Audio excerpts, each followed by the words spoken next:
Hello and welcome. For the next few minutes, let's take a moment not to look at the world outside, but to really listen to that voice that lives within each of us.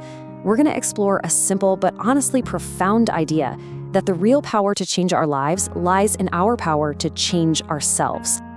Man, this quote just hits the nail on the head, doesn't it? It points to this fundamental struggle we all face. We want a different life, more peace, more joy, but we fight against the very internal shifts we need to make to get there.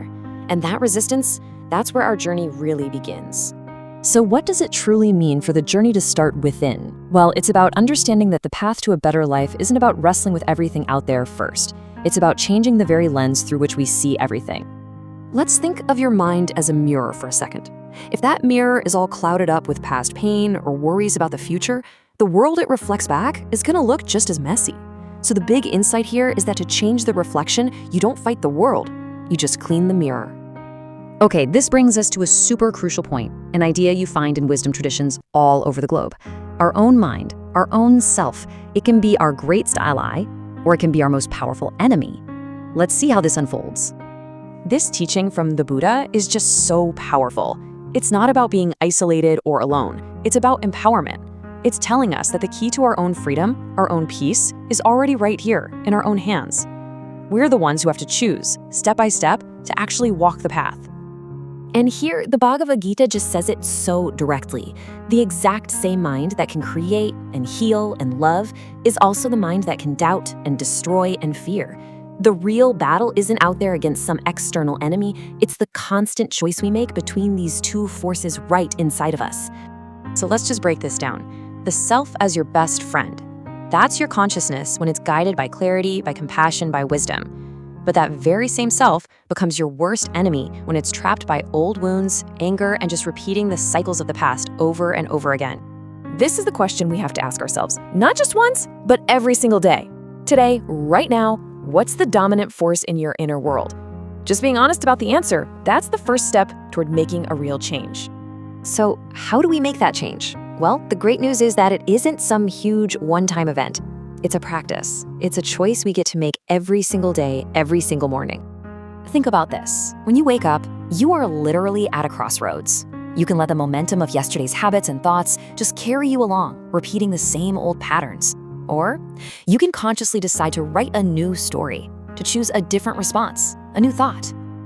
And this brings us right back to that powerful idea of the mirror. This daily act of rewriting your story is the act of cleaning that mirror. It's about wiping away the dust of old grudges and the smudges of self-doubt, so you can see yourself and the world clearly and with love. Another really beautiful way to see this is to think of your life as a garden. Every single thought is a seed.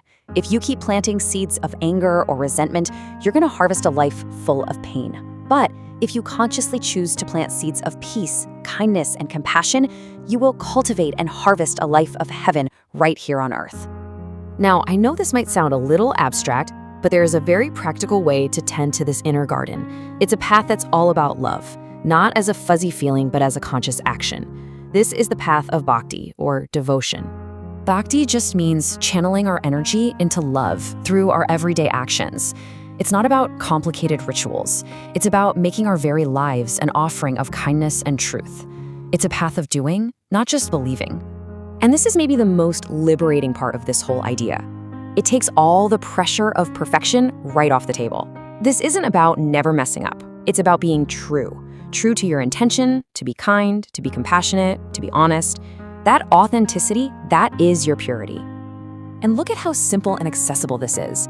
Bhakti isn't some secret hidden away in a temple. It's right here in our daily lives. It's in the honesty of your words, the patience you show in traffic, the compassion you give a coworker, and yeah, even that simple smile you offer a stranger. Each one is another seed of peace planted in your garden. And this is where our inner work starts to beautifully and powerfully connect with the world around us. Because the changes you make within yourself, they don't just stay there, they ripple outwards. This isn't just some hopeful saying, it's a law of cause and effect. You're a part of the world. So by bringing more peace and compassion into your own consciousness, you are fundamentally changing the atmosphere around you. You're contributing to the whole. And it all starts with one. Never, ever underestimate that power. One person choosing a different way, One kind thought in a moment of anger, one single act of goodness. It might feel small, it might even feel like you're doing it all alone, but its true impact is absolutely immeasurable. I mean, think about it. Your kindness to one person can inspire them to be kind to somebody else. Your calm presence can cool down a tense situation. Every act of goodness creates this wave of positive energy that travels way beyond what you can see, touching countless others you may never even meet. So we end with this final empowering realization. The peace, the love, the light you've been searching for out in the world, it's not something you have to find. It is something you must become. It is already inside you. The entire journey is simply about realizing that you, yourself, are the light you have been seeking all along.